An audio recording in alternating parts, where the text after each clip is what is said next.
And now, without any further delay, I would like to turn today's live meeting over to your presenter, Martin Struijs. Martin, you have the floor. Thank you very much, Tanya, and welcome everybody to this second of a two-part webcast series about creating applications that run both on Windows Phone and on Windows 8. Well, my name is Martin Struijs. I'm a Windows Phone, Windows 8 and Windows Embedded evangelist for a company called Alten PTS in the Netherlands. And in case you want to see who you're dealing with, that's how I look like when I'm presenting events like this one. And let's just quickly head on to today's agenda. So what I'm going to talk about today is a short introduction. Why do you want to develop applications that run both on Windows Phone 7.5 and Windows 8? What are the differences between the two platforms? Now, we covered that stuff extensively last week. So what we're going to do now is shortly, like as sort of a reminder, go over a few items again. Then we're going to talk about architecturing a Windows Phone 7.5 application and how like a well-defined architecture works great on a Windows 8 application as well. So we're going to talk about MVVM, or the model view model pattern, which we're going to use today also in the sample code. And I'm going to show you an application in action. It's going to be the same application I showed last week, but this time the application is architectured a little bit better. I'm going to share some tips and tricks on how to share code between Windows Phone 7.5 and Windows 8 applications. So hopefully after today's event, I hope that you leave understanding how to create applications that will run on both different platforms, and probably also, hopefully you understand why you want to port your existing Windows Phone 7.5 applications to Windows 8. All source code that I'm showing today is also available for download. As a matter of fact, you can download it from inside Live Meeting because I have some shared files there. It's a big zip file with all sample code. Unfortunately, the code is not documented, but at least you have, all samples available that we have today. Here's one final poll question, actually. So just in order to, realize how fast I can go through several items, it would be great to figure out your background. If people are already working on a Windows 8 version of their existing application, or if you're considering porting a Windows Phone 7.5 application, and especially if you're in that part, and the majority looks like is considering porting Windows Phone 7.5 applications, well then hopefully, you get some pointers on what you can do already today, even before porting your application, to get it, to get that porting experience very, very easy later on. So, okay, I think that's clear. The majority is considering porting existing Windows Phone 7.5 applications, which is pretty cool. Now, here's a big disclaimer. Today we're talking about Windows 8 style UI applications. We're also talking about Windows Phone 7.5 applications. The things we're not talking about is upcoming Windows Phone 8 applications and how they fit into this picture, because there's simply no tools available yet, so I just don't know about that. So we take existing applications, existing Windows Phone 7.5 applications, and take them to Windows 8 and get them into a Windows 8 style UI. And hopefully we're going to keep as much source code, unchanged as possible, because that's the exercise for today. Now, as a Windows Phone application developer, you have already many skills to build Windows 8 style UI applications in either C# or Visual Basic.NET. And again, also, those are the languages we're going to cover. As a matter of fact, I'm going to talk just about C# right now. But since you are already having Windows Phone applications out on the market, or at least are working on Windows Phone applications, it means that you can take advantage of all that knowledge that you already built up. And the real cool part is that you have a huge new market available if you decide to port your existing applications also to Windows 8.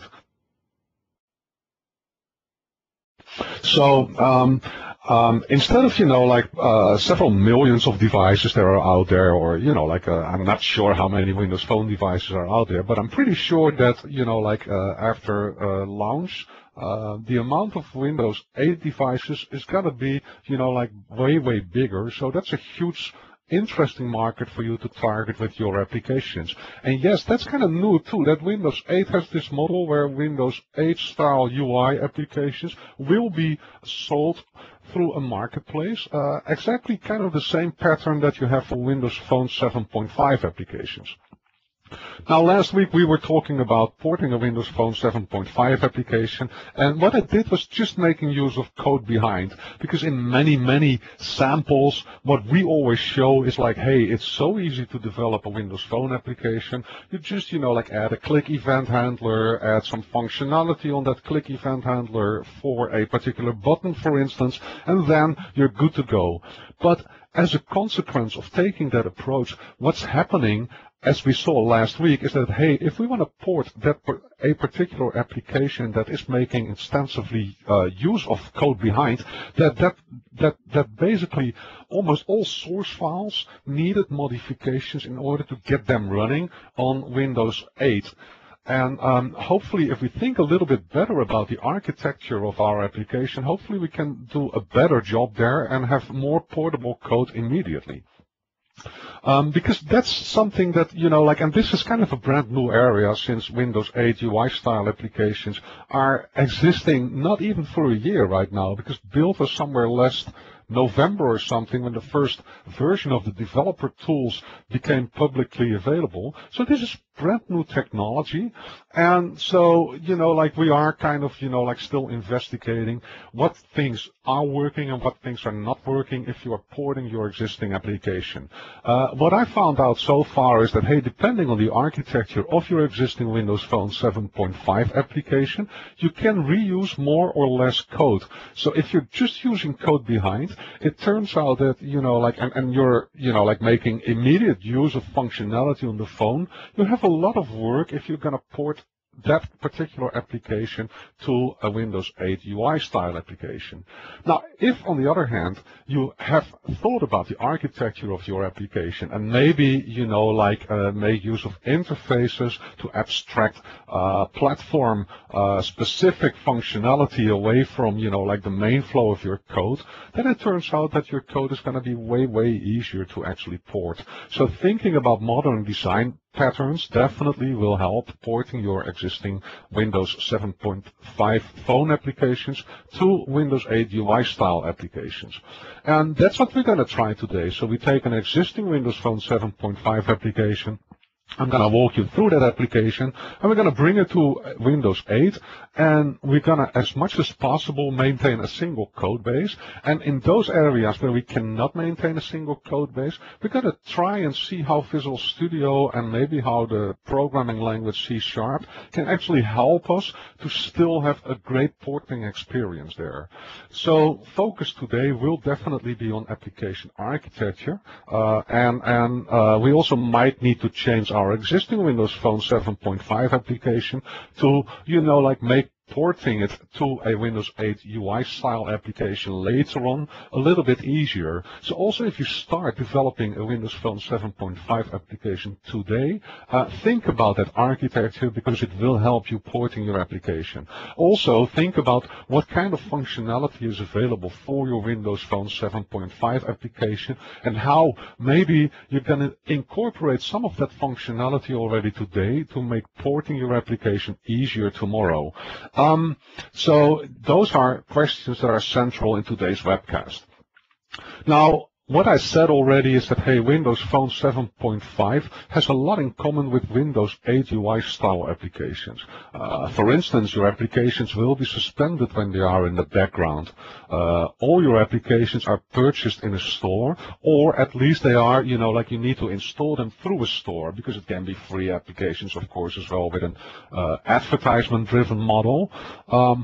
Applications both on Windows Phone 7.5 but also Windows 8 UI style applications will run in a sandbox, so they cannot immediately access all hardware that is available. They cannot, immediately touch the bare metal of a box.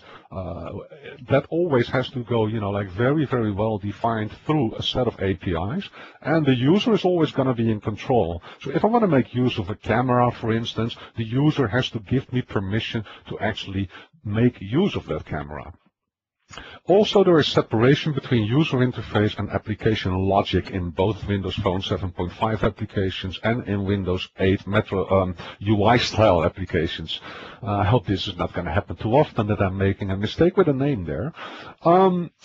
So that separation is in a way that typically you use XAML to define your user interface, and you use a programming language like Visual Basic or C# to actually add functionality to that UI.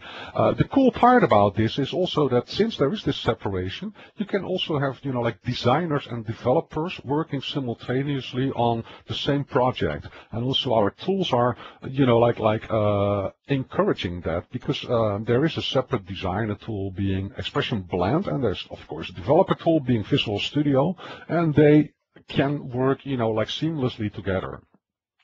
From an application's UI point of view, touch is a primary input mechanism, although there is something that is important for Windows 8 UI style applications as well, and that is that touch might be a primary input mechanism, but you also need support for keyboards and for mice actually.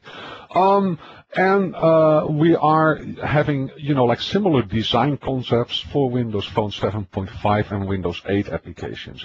Now, even though there are similarities, there's also an area where there are many differences between those different platforms. Because Windows Phone 7.5 applications make use of Silverlight 4 as a runtime, and Windows 8 style UI applications are making use of this brand new API called WinRT. And there is overlapping functionality, but definitely since Windows 8 is running on, probably more powerful systems, the richness of WinRT is also bigger than the richness of Silverlight 4 as a framework. So that also means that it does make a lot of sense to actually try porting Windows Phone 7.5 applications to Windows 8 style UI applications and not the other way around, because in this way, probably the majority of functionality somehow will be available in Windows 8 that you are already using inside your Windows Phone 7.5 application.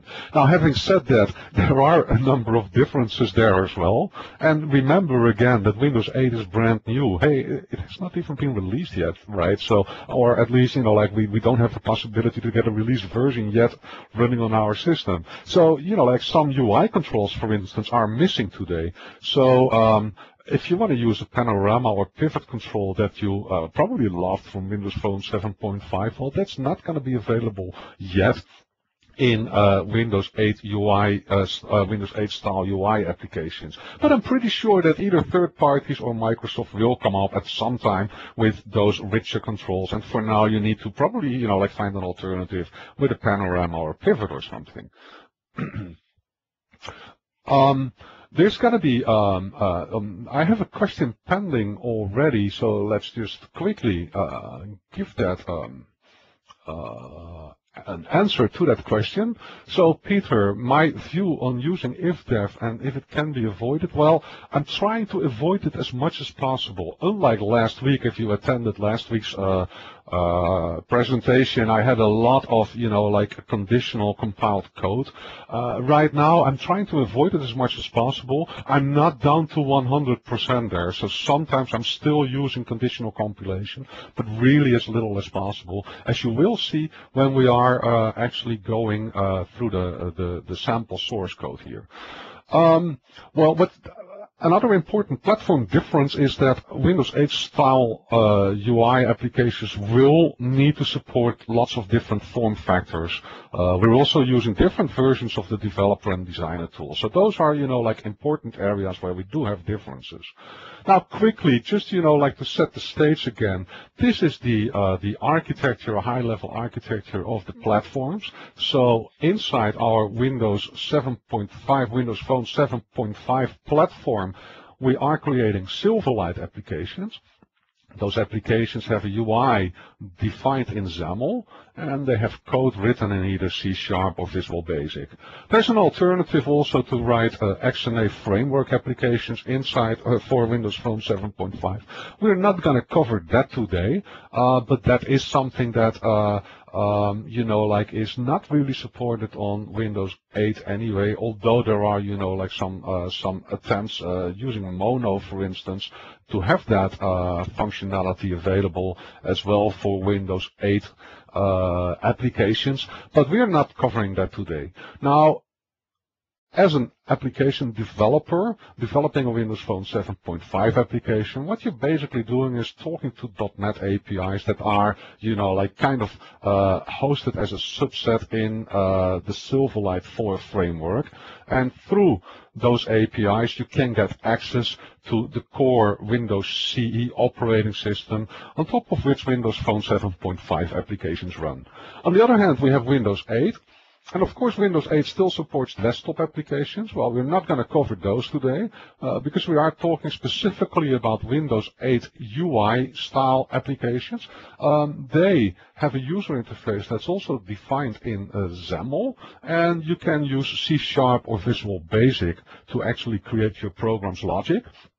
So that's what we're going to do today. And this time you're talking to the WinRT APIs, and through those WinRT APIs we get access in a very well-defined manner to some core Windows 8 operating system services. But these applications are running in a sandbox, so I cannot get access to anything. And you can also look at your application as, completely running in isolation of the rest of what's going on your device on which you are actually executing that particular application. Now, for today's porting exercise, we have a couple of very important assumptions. So what I want to have is a single source code base for both my Windows Phone 7.5 application and my Windows 8 style UI application. Since we are using different versions of Visual Studio, it still means that I need to maintain a couple of different projects. So what I'm going to do is I'm going to create a separate Windows 8 solution and a separate Windows Phone 7.5 solution, while the 7.5 Windows Phone solution is already available. And everywhere where I can reuse source code, I'm just going to add links to existing files in my Windows 8 UI style application. Then I'm going to replace completely incompatible files by newer versions for my Windows 8 application. And I'm going to make use of, a couple of techniques to make this better maintainable. So I might make use of partial classes, or I might use, C# functionality, like overloading methods in existing classes, making use of just object-oriented techniques like polymorphism, and maybe a few more little tricks. So one of our assumptions is that the Windows Phone 7.5 application has been designed with maintainability in mind. And one other assumption, and we kind of, did do that different last week, but we are going to assume that the user interface is not going to be shared between a Windows Phone 7.5 application and a Windows 8 application.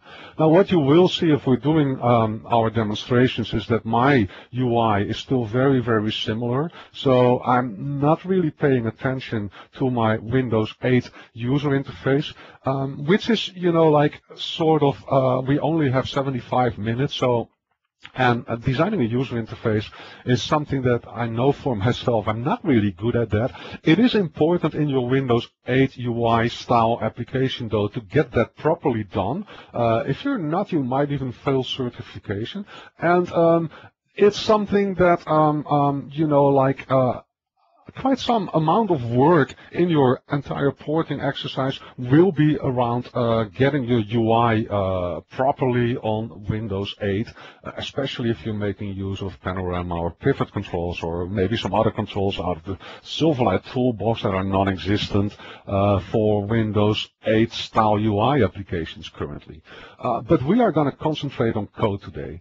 And what I'm doing right now in my application is, last week we had had a situation where we were using, like code behind extensively. So I had a user interface, split it up in pages.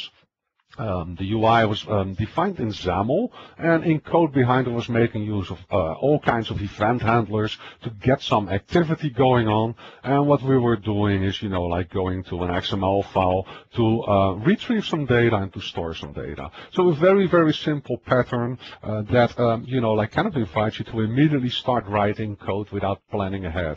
Well, today we're going to do that a little bit different. So today I'm going to make use of the MVVM or model view model design pattern. And the whole idea here, and we're not gonna, like talk a lot about what MVVM is all about. I'm going to show it in action, but this is not an MVVM course. This pattern sort of started to appear from another well-known pattern being MVC, or the Model View Controller pattern. And around 2005, probably MVVM became kind of popular.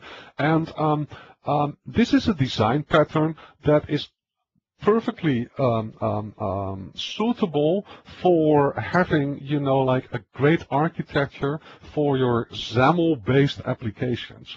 And the reason for that is this thing called binding here. So the whole idea is that I separate my view from my functionality. I'm still using XAML to define my user interface.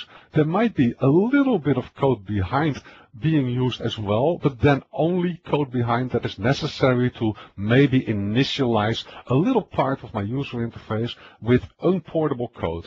Everything else, state of my application, all kinds of information, all kinds of data that I want to display inside my user interface, all of that is separated out in one or more different view models, and those view models also contain commands.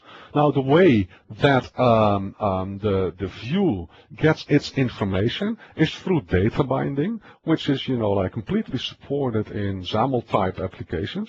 And also the view model can notify the view about changes in state. So if I have a property defined inside my view model and that property changes of value, the view can be notified about that.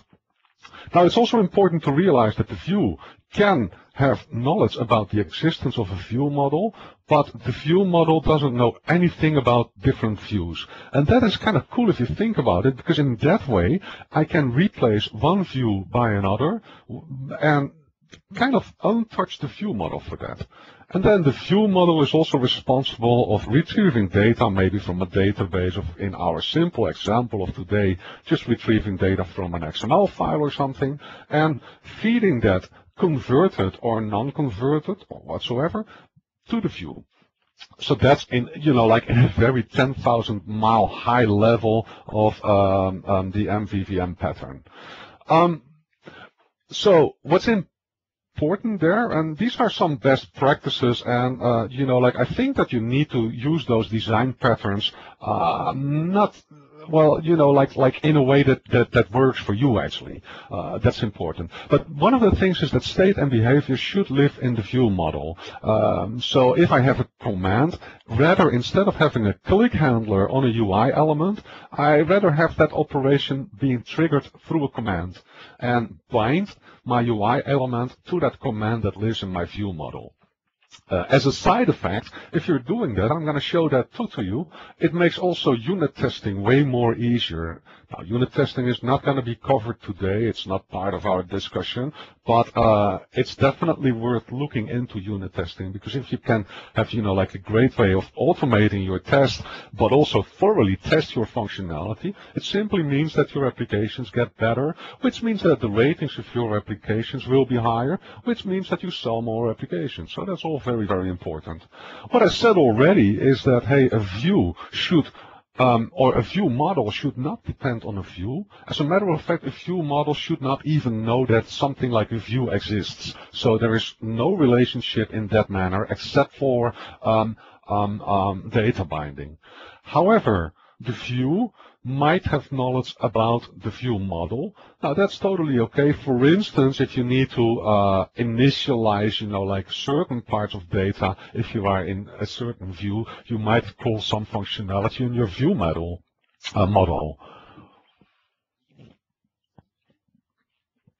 Another thing there is that, for instance, if you're using the Windows Phone 7.5 application bar, well, that's a shell element, not a Silverlight element, so I cannot even do data binding to that particular app bar.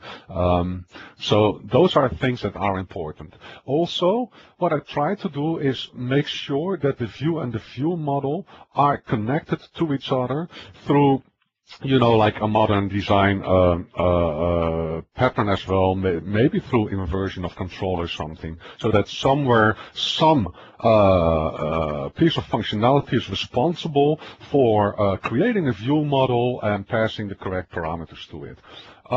Now, Visual Studio 2012, in combination with like UI style applications for Windows 8, has some basic support for MVVM. So it's not necessary to make use of an MVVM framework, and there are a couple of frameworks around, but it can make your life easier. If you're not going to use an MVVM framework, then as a minimum you should have implementations for the interface iCommand and for the interface iNotify property change. Because iCommand is going to be used to trigger the start of functionality, which will run in the view model, and iNotify property change is used to trigger changes in properties that need to be transmitted to the view somehow, because the view wants to have like an actual display of the current state of any properties and stuff like that. So I'm going to make use of MVVM Lite today, which is created by my fellow MVP Laurent Bouillon. And one of the interesting parts there is that, hey, there is an implementation available both for Windows Phone 7.5 and for Windows 8. So even though it's a separate assembly, I can make use of it inside my Windows 8 application as well. But once again, it's not necessary to make use of an MVVM framework. You can just make use of like those interfaces and implement them yourself. Another thing that I'm going to do is not just making use of MVVM, but also making sure that I'm going to extend my architecture with a number of services. So each and every time inside my Windows Phone 7.5 application where I start thinking like, hey, this piece of functionality that I need, in my opinion, that's really platform specific. Well, if that's going to be the case, then what I'm going to do is create an interface for that piece of functionality and implement that interface through a service, because those are areas where I will have code that is probably not going to be portable. And one of the things I can think of is, for instance, like, hey, navigating from page to page. I do know that this is different between Windows Phone 7.5 applications and Windows 8 style UI applications, simply because the navigation methods available make use of different parameters. So that is an example if I want to navigate through my view model to make sure to separate that functionality out and put it inside the service, for instance. Okay, so it's about time to share my desktop, and let's get started with some demo. Now let me make sure that we have all questions answered today. According to experience, the Calibre micro framework is also a good choice for Windows Phone 7.5 and Windows 8. I personally don't have experience with that framework, but any framework that has support for Windows 8 style UI applications and for Windows Phone 7.5 applications, and that doesn't have any trouble passing certification, would be a good choice. And again, also, if you don't want to use a framework, well, that's going to be fine too, because you have some basic support for MVVM inside Visual Studio 2012. And probably, if I'm not forgetting that, I'm going to show at least that that functionality is available and where that functionality is available. So let me just quickly share my desktop right now, and let's go ahead and introduce the application.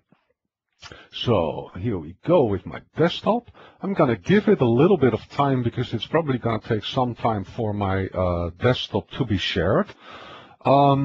And what we're going to talk about today is an application, and that application, it can be used to keep track of my expenses. So the scenario is I'm a business traveler.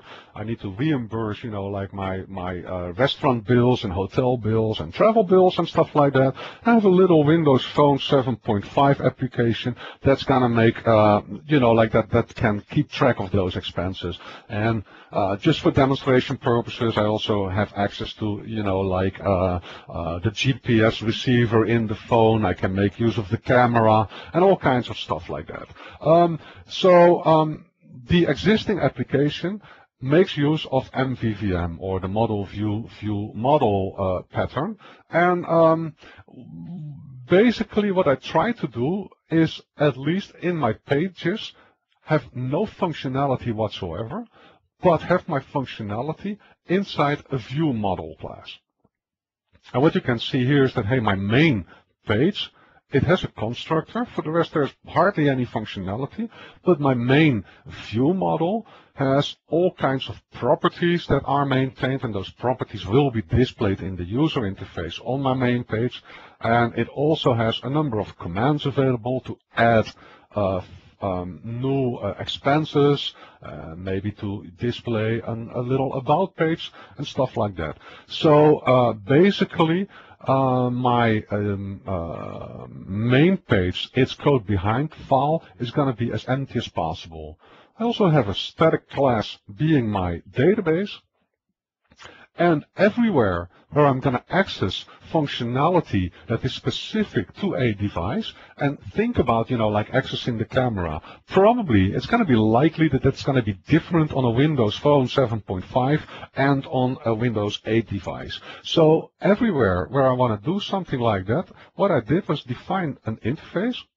And in that interface, I'm just going to define a subset of methods that I need inside this application to get a picture. Well, in this particular situation and example, I need to take a picture. I need to store that picture somewhere in isolated storage, and I need to be able to retrieve that picture again. And what you also can see, even though this is a Windows Phone 7.5 application, is that I'm making use of async functionality here. The reason for that is that Windows 8 has many methods available that are asynchronous, and Windows Phone 7.5 applications today can benefit from the async CTP and have that same kind of functionality available. So that's what I'm using, also again to make porting more easy. Then after defining this interface, and this is an area where, you need to invest some time to make that interface properly, I'm also going to create an implementation of this particular service, and here I'm physically going to access the camera on a Windows Phone 7.5 device. Now I'm going to switch back to free tools here, so I'm going to close this instance of Visual Studio. I'm not interested in saving this right now. And what we're going to make use of is Visual Studio 2010 Express for our Windows Phone 7.5 application. And let me just quickly run the application so we see what kind of functionality is in there. So we are running the application inside the emulator. And what I can do is I can, display a little about box. I can set some settings, like a default tip percentage, for instance, if I, am at a restaurant, that I don't have to calculate the amount of tips that I need to add to the bill. And I have a toggle switch here to either use location or not. Now I can add a new expense here. For instance, I was eating in a restaurant, so what I want to do is add the amount of money that I spend there. The tip is calculated automatically, and maybe I want to take a picture of that restaurant just as a reminder. So I'm going to take a picture. I'm going to accept that. The picture is displayed here, and I can store this expense. And then here I have a little overview of all my expenses. If I click on one, I get detailed information about it. And of course, this information needs to be stored, or needs to be persisted on the device. Now, I'm using an XML file here. Could have been a database as well. However, databases right now, if we're talking about portability between Windows Phone 7.5 applications and Windows 8 style UI applications, you might have some sort of an issue, because in a Windows Phone 7.5 application with a local database, I would typically use SQL Server CE, which is not available for Windows 8, and there you would probably use SQLite or something. However, if your data store is somewhere in the cloud, so you're making use of Azure as a store, then you could reuse functionality probably, but that's not going to be part of today's discussion actually. So let's quickly take a look at some of this functionality. What I did was at least make sure that I have separate folders for my model, for my view, and for my view model, and also for a number of services. So if we take a look at my view, and if we go to my main page, what you typically can recognize here, and let me go full screen here, so we can see that a little better, is that inside my application and inside my XAML, what you will see is that I don't have event handlers, but instead I'm binding, I'm data binding, and I'm command binding in order to get things done. Typically in an MVVM application is that, for instance, you don't need to name your different UI elements. So this content grid was automatically named when I generated this project, but what you can see is that all my text blocks and this tag panel here and whatever kind of UI elements I'm using, they're all anonymous. I don't need that because data binding takes care of feeding my user interface with functionality. Let me go out of full screen here. Well, if I can, that is. Hold on.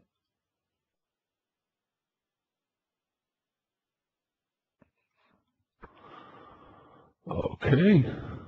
I have some issues with my Hi Martin, this is Tanya. Yes. You want to switch back to your presentation? Pardon? You want to switch back to your presentation? No, I don't. I need to get rid of that little bar here. This is the bar you always have when you share your desktop. Yes, I know. Let me try and fix that in a different way.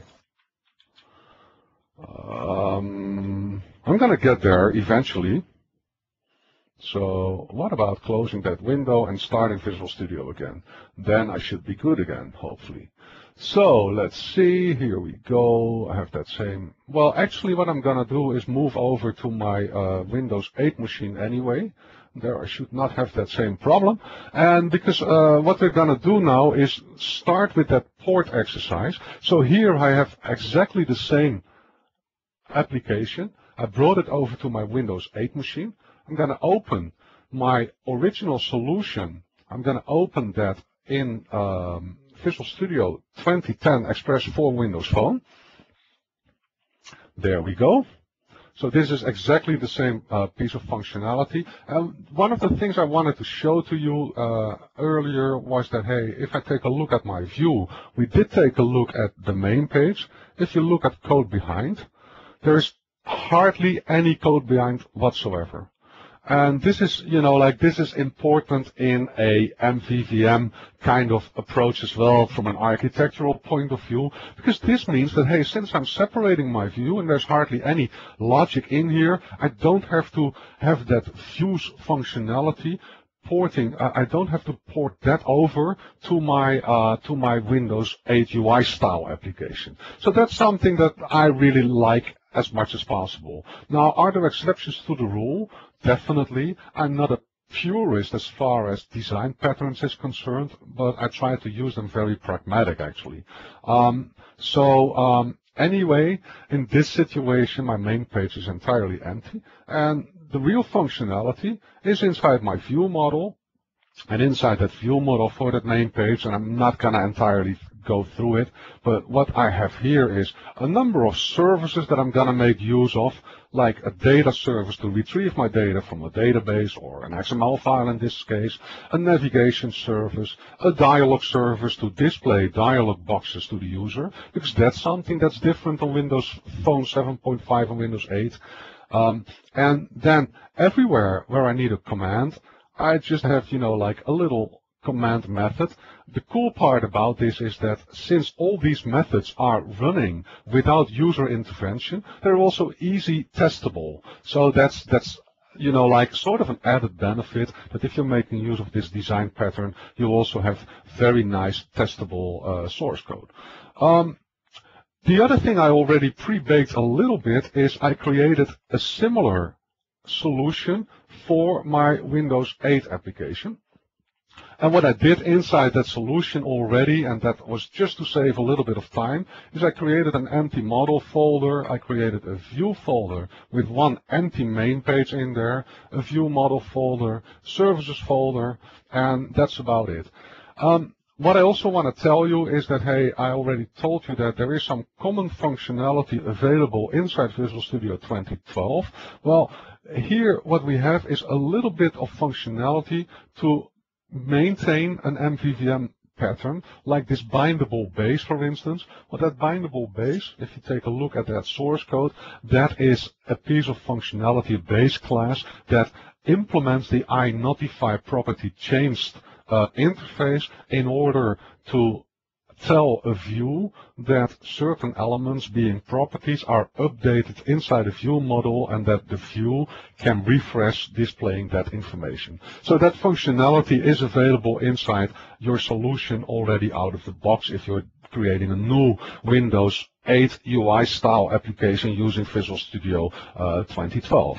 And by the way, I'm using the Express version here. Now the first thing I'm going to do is take my interfaces that I defined inside my Windows Phone 7.5 application. So what I'm going to do is add existing items under my services folder there. And I'm going to take my existing items from my Windows Phone 7.5 application. And what I can do here is go to services as well. And everywhere where I have an interface defined, I'm just going to add those to my solution, except for interfaces that have an extension being partial, because what I'm going to make use of is partial classes but also partial interfaces. So if I have an area where I don't need a particular interface for Windows 8 applications, but I do need it for Windows Phone 7.5 applications, I just implement those through partial classes. And I'm not going to simply add those interfaces to my solution, but I'm going to add them as a link. Now this is important because I want to maintain one single source code base as much as possible. And those interfaces should be designed well, so I thought about them properly to, like have a real nice implementation of those interfaces. Hopefully I have them available right now. Let me just quickly compile. Because somehow refreshing is not entirely going well in my Solution Explorer here, but it looks like I have some interfaces. So let's take a look at one of them. And what you can see is that, hey, I have a namespace conflict here. I have a using system Windows Media Imaging.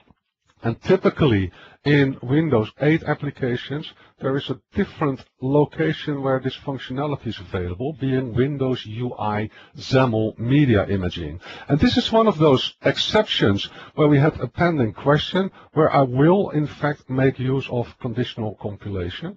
So here what I will do is if Windows Phone, then I'm going to use System Windows Media Imaging. And if, on the other hand, Windows 8,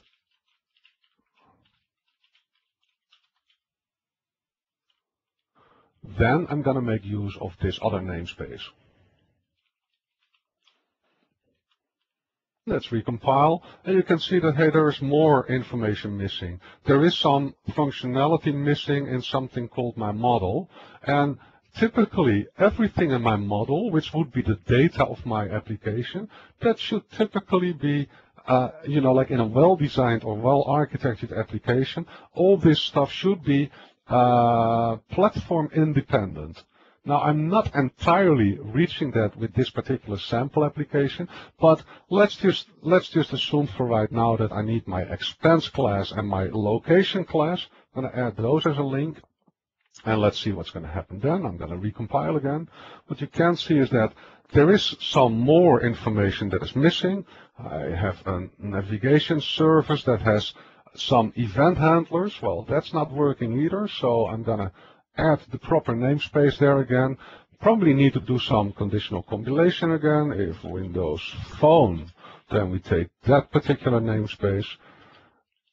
And if we are on Windows 8, and I'm doing this in order to make this compilable still on Windows Phone, for Windows Phone as well, right? So in this particular situation, if Windows 8, then I'm going to make use of that particular namespace. Let's see how we're going now.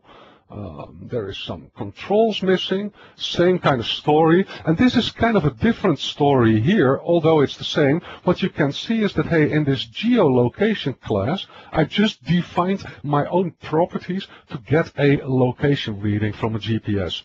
Because there's a slight difference, again, between Windows 8 and Windows Phone 7.5. What I did forget, though, inside my existing Windows Phone 7.5 application, and let me just go there, is in this model. If we take a look at geolocation, well, if I create a new class, Visual Studio kind of assumes that I need all these namespaces to be imported. Well, that's not entirely the case. So what I forgot to do is remove and sort all my using statements. Now I did this. I'm going to save this. And remember, I'm working here in Visual Studio 2010. I'm going back now to Visual Studio 2012. And since I had a link to that source file, now my system says like, hey, some source code file changed. Will you reload? Do you want to reload it? And now I have that system there properly. Okay, we're looking good. And now there's one more thing. I have a dialog result and dialog buttons. And the stupid, funny reason is that dialog boxes are completely different in Windows Phone 7.5 and Windows 8, so I just abstracted them away. So one of my services is a dialog box service, and for that dialog box service I want to make sure that I know whether or not to show a cancel and an OK button or only an OK button or something. I want to have return results as well. So what I'm going to do is take that functionality already here. I have a dialog button and a dialog result class implementation. They are going to stay the same for Windows Phone 7.5 and for Windows 8. And what you now see is that, hey, now I can build. Now let me quickly close Visual Studio and let me reopen it to make sure that we can see those items that I added. So I'm going to just open that same project again, which is living here. And what you now can see is that, hey, here is that services part. I have added links to all those different services. So that's basically what I'm doing. Then there's one more thing that I want to show you here, and that's like, hey, if my model is going to be the same, I must also have the possibility to add my database functionality from my Windows Phone 7.5 application. So let me go ahead and get that from that model too, because this is my expense database. I'm going to add it as a link again. And what we're going to see then is, if I'm compiling, that I'm running into issues. And the issues are now typically because of a situation where I'm creating, you know, like kind of unportable code. So even in my model to access data, I have an issue. So what I should have done here in a properly architected application is probably when I'm retrieving information from a file, I might have needed to create a service. Well, I didn't do that this time. So what I can do though is go back to my original Windows Phone 7.5 solution, go to my model, and what I could do, for instance, is change this class into a partial class. I'm just going to copy this here. Okay. Probably I should do this the proper way. There we go, that's better. Now I'm going to add a new class here.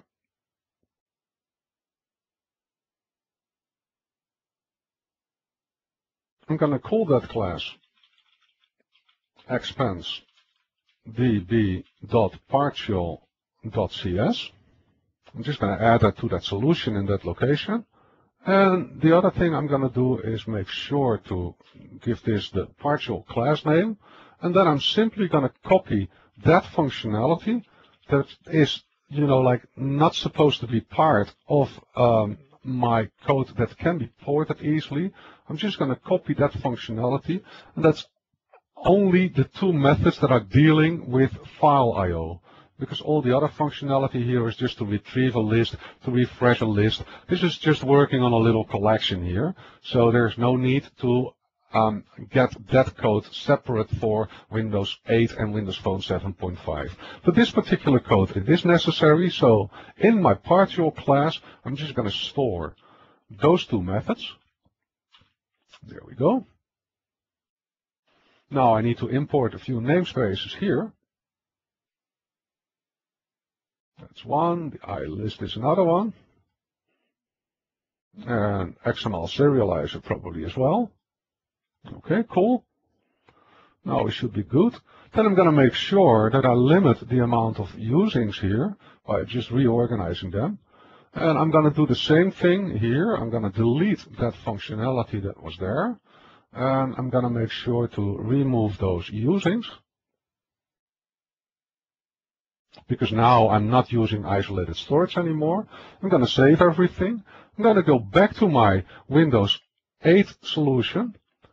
And if I'm compiling now, you can see that, hey, now it's working. And of course, what I need to do now, and for time's sake, I'm not going to do that, but now I need to add another partial class here.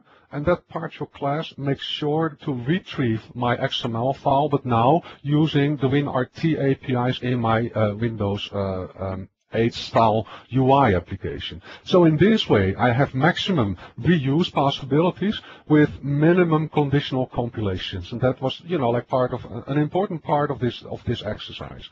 So let me go back to the slide deck, and let's just make sure that we, sync up with the slides, and after that continue this porting exercise. So I'm just going to return to the deck.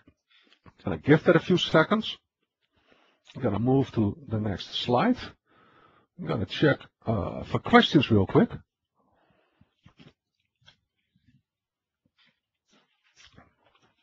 Okay, yes, Shift Alt Enter toggles full screen mode. That's true. I had a complete blackout there, which is sometimes so funny if you're, like presenting, you just forget the most simple, basic things there. And but thank you very much, Peter, for that remark there. So what we've done so far is we created a new Windows 8 style application, so a solution for that, and I just, copied exactly the same structure for my projects, having a separate folder for my model, my view model, and my services. The other thing I did was I added all interfaces and all model code, and then we just fixed everything that didn't compile. And I try to, as much as possible, link to original source files, and typically those source files that are not likely to change. Now, since we are using a little bit different namespaces inside Windows 8 UI style applications and Windows Phone 7.5 applications, one of the things I was doing is, especially around my using statements, add a minimum amount of conditional compilation. But at least this is so minimum that, it's still, it's not turning your code into a mess, I would say. And then I just made sure each and every time that I have a version that is compiling. And I'm not worrying about user interfaces whatsoever.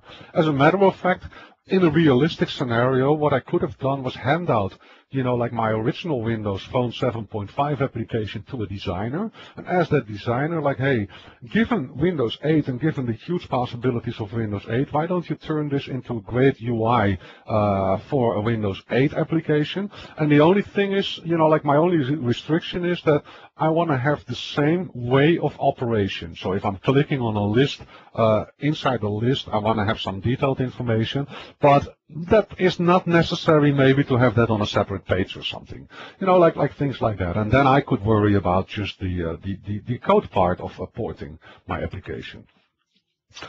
So one of the things is that using links to source files is great in those situations where code is not really changing. Because if somehow that code needs to be changed, probably you want to have that change incorporated in both your Windows Phone 7.5 and your Windows 8 UI style application. So having one single source code base is fantastic there. Now, if you have like areas where you notice that you have many differences, well, then you should make use of partial classes. And one of my examples here was in my model.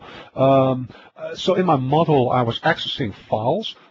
That could have been an indication, since this code was not portable, that I might have needed to, like move that functionality away from my model into a service. I didn't do that here, but I just showed you how easy it is making use of partial classes to have a little implementation or a little part of an implementation specific for Windows Phone 7.5. And then I could create a partial class for Windows 8 as well, and have, like the shared functionality available through a linked partial class source file. And all platform-specific code, we accessed that through interfaces.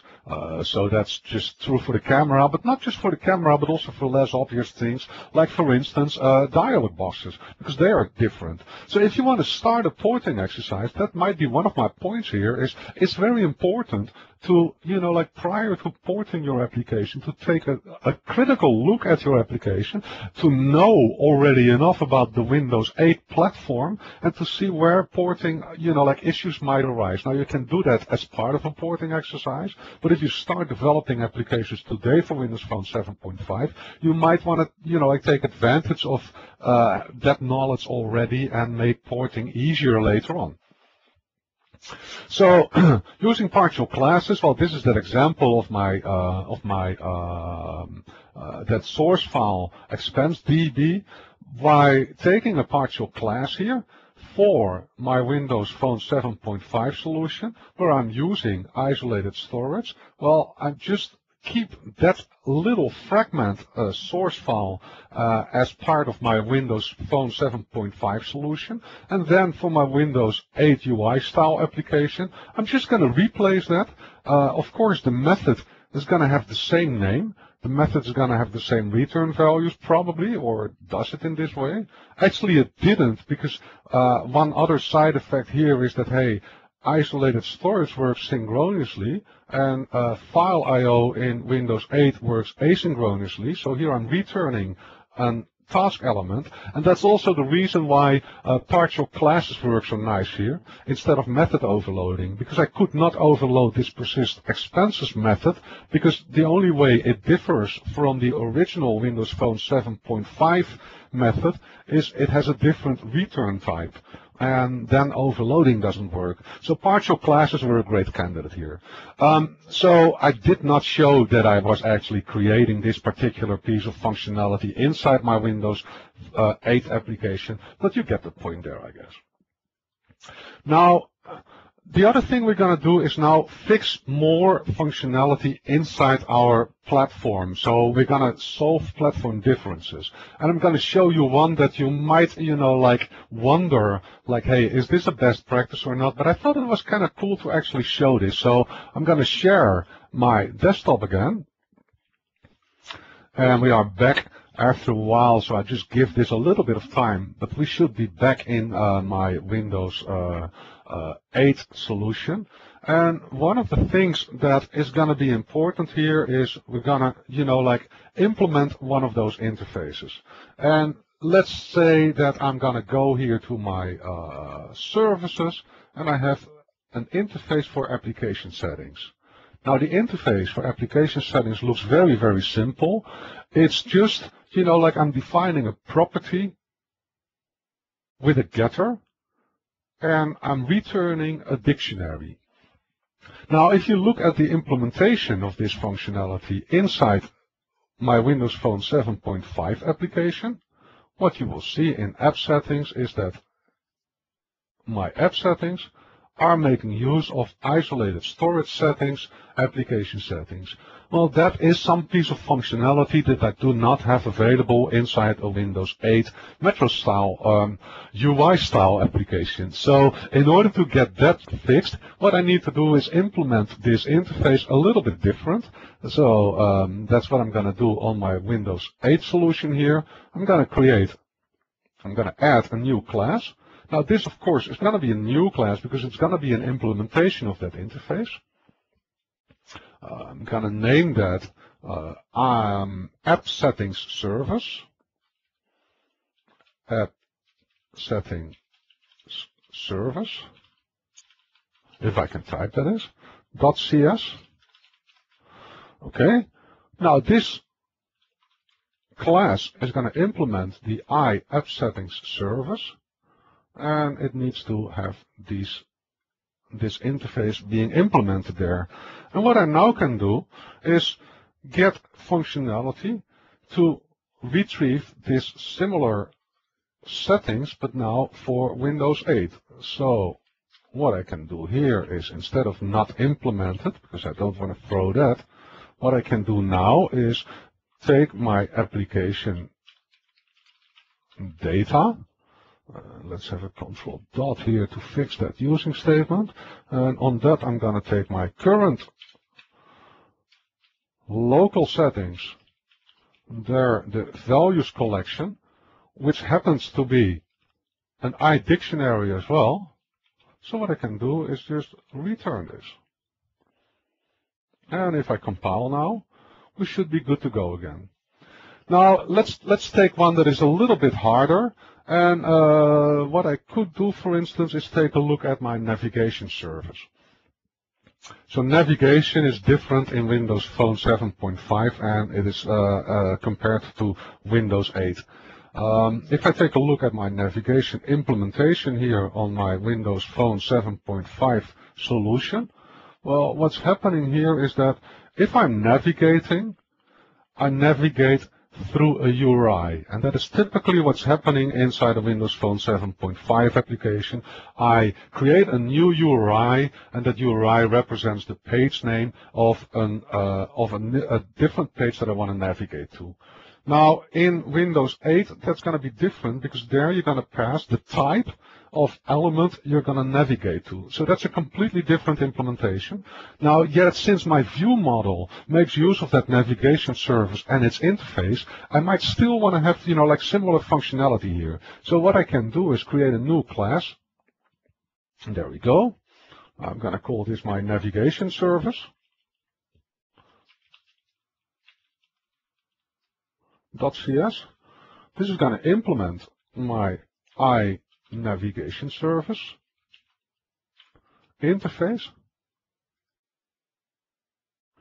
And here, this is going to be a little bit different. What I need in Windows 8 is I need at least a frame object. And that frame object, let me fix that here. Okay. It's going to be my main frame, for instance. I'm going to create a constructor navigation service. I'm going to pass a frame. So apart from my interface that I need to implement, I can of course do other things as well. So that's what I'm doing here, and my main frame will become this passed main frame. Now I have URIs defined in my interface. This is going to change quite dramatically, and I could have decided to, maybe change the interface or add additional interfaces, but I want to have maximum code reusability. I'm not thinking about performance. I'm not thinking about how much memory I'm using, but I'm showing you, sometimes creative options to get your application ported. So that's what we're doing here. Because what I do need now, if I take a look at my mainframe, it has a navigate method. But that navigate method wants a type. So I have an issue here. But what I could do is create a variable called items, for instance. And what I could do is take my URI that was passed. I'm going to convert that to a string. and then I'm going to split that string into a number of items, and the items I'm going to split it into are defined or are, you know, like distinguished by a slash, because that's exactly how I'm, you know, like how that URI for a page navigation looks like inside my Windows Phone 7.5 application. And then I might want to have some split options there to actually split that stuff. So I could do a lot of, you know, like I could do things like that here. So I could do string split options, and I'm going to say like, hey, remove empty entries. Okay. Then we are cool to go with this. Let me see if my braces are correct. It looks like that. Then now I have a separate page name, and in my view I'm still using the same page names for different pages. So that's the you know, like the design decision I made with myself. So now I can create a variable of type string. It's going to be my first item here, because that's going to contain my name of the page. I'm going to remove additional information from that, because that URI, if you have a Windows Phone application, it would point to views/mainpage.xaml. So what I also want to remove is on that item, I want to remove everything that has the last index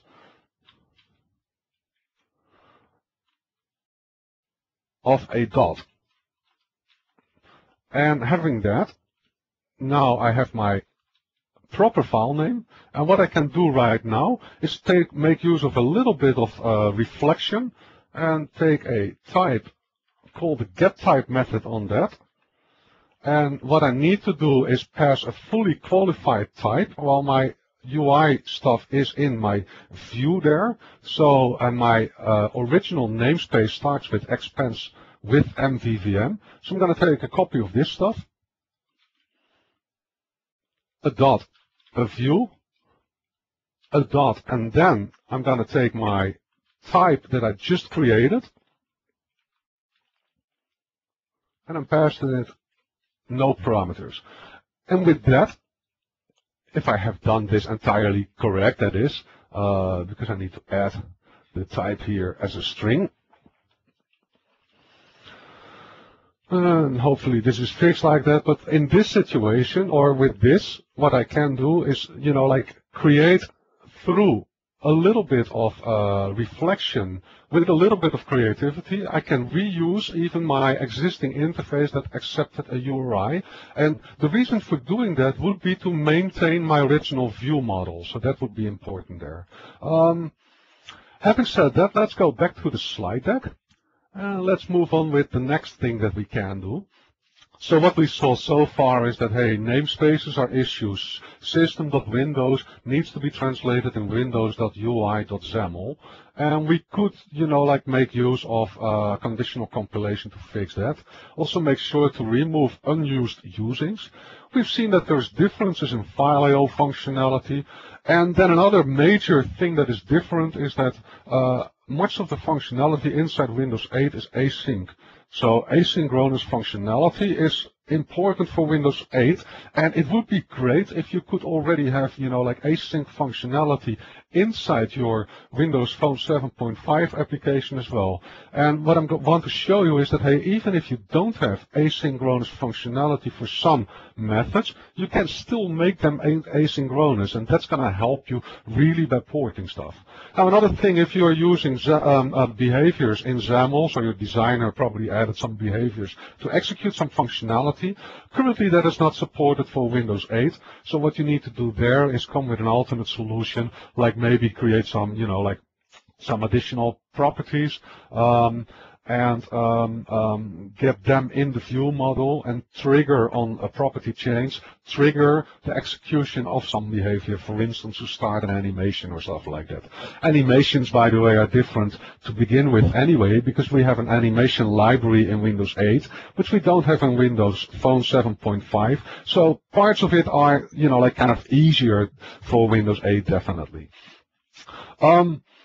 So if you want to make use of asynchronous functionality inside Windows Phone 7.5 applications, what you will need to do is make sure to install the async CTP, and there might be an issue depending on the order of installation there and whether or not you have, like installed additional tools. Sometimes the async CTP has, it's kind of hard to install, and unfortunately we don't have time to cover that in depth right now. But if you have difficulties with that, make sure to either drop me ping me maybe by sending me a tweet or something at mstrauss, or just take a look, because many people ran into some issues there. So there is many blog entries about that stuff already.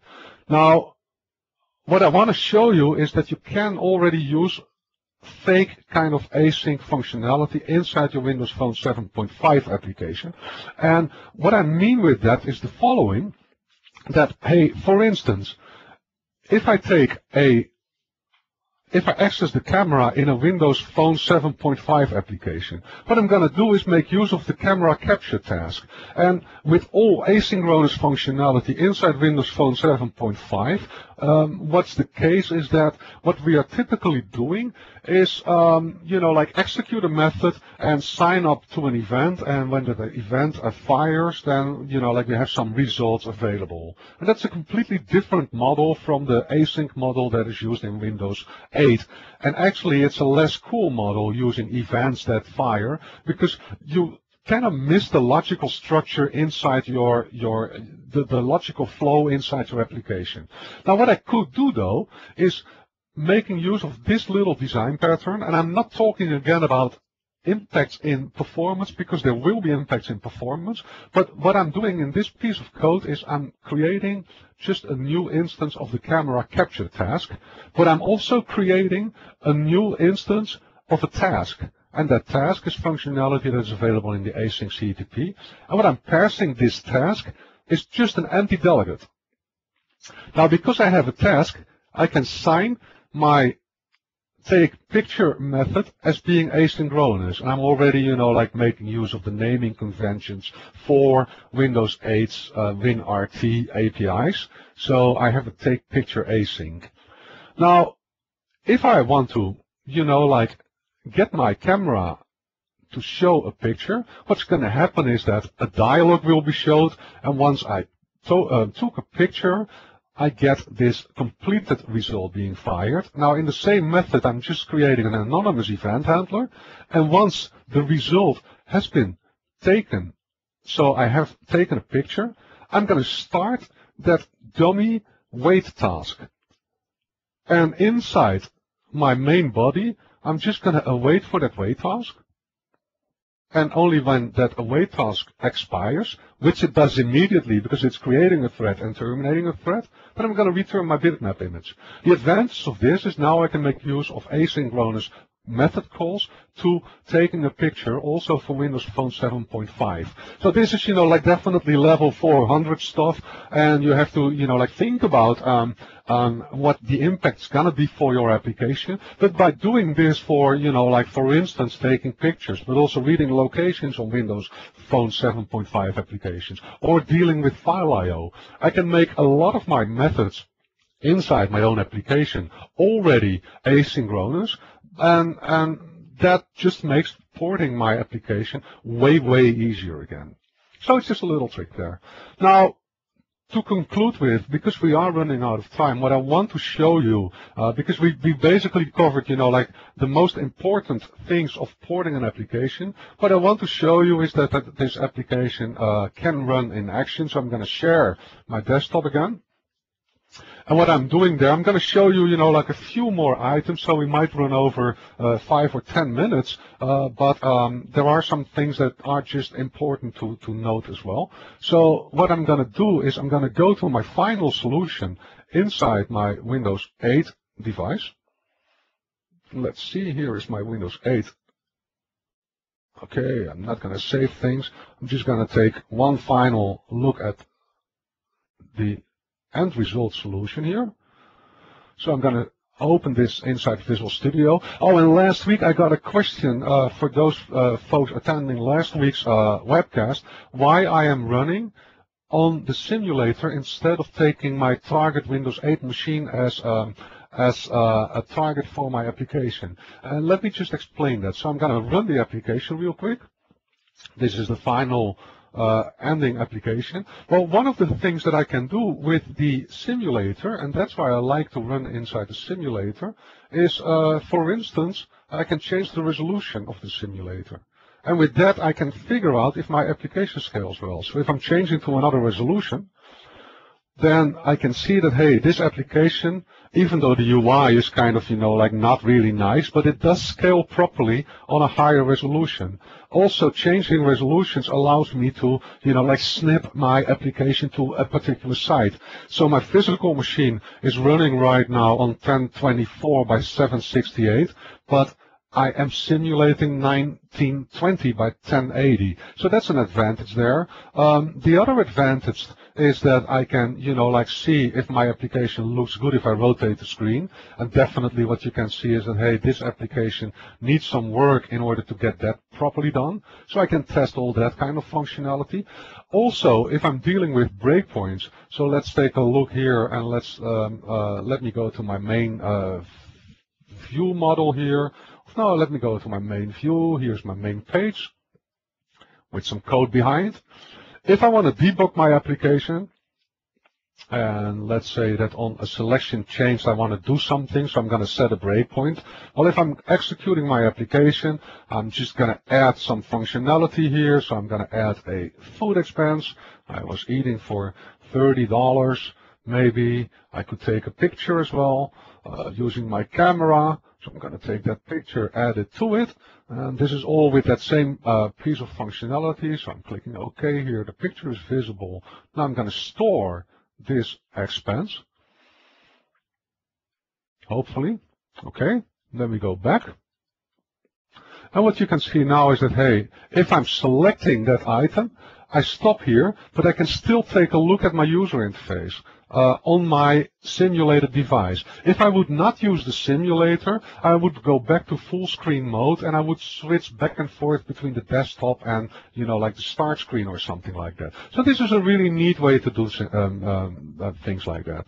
And what you can see is I have detailed information too. I have a little bit different view here. So this looks a little bit more mature already. Another thing is that my existing application made use of a settings page and an about page. Well, now I integrated those in the settings pane here. So I have settings and about. My settings are just for a default tip right now because I'm not using that anymore for permissions to use location, because that is something that is built in functionality.